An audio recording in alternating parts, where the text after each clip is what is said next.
अस्सलाम वालेकुम जी। जी अल्हम्दुलिल्लाह, कैसे हैं आप? खैरियत से? ये जी मैं इस वक्त नॉम वॉक पे पहुंच चुका हूँ और ये यहाँ के जी मैनेजर हैं जाहिद साहब। जाहिद साहब कैसे हैं आप? खैरियत से? ये जी इनका इनका हाई टी बूफे।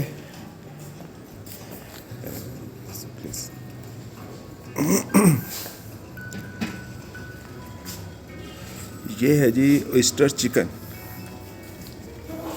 बहुत ज़बरदस्त, बड़ी खुशबू है और बड़ी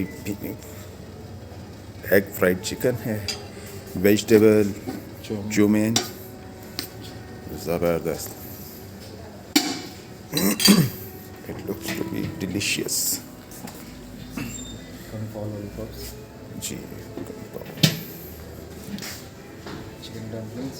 चिकन डम्पलिंग्स और ये विद सॉसेज ये सर्व किए जा रहे हैं जी। Chicken fried वॉन्टन्स,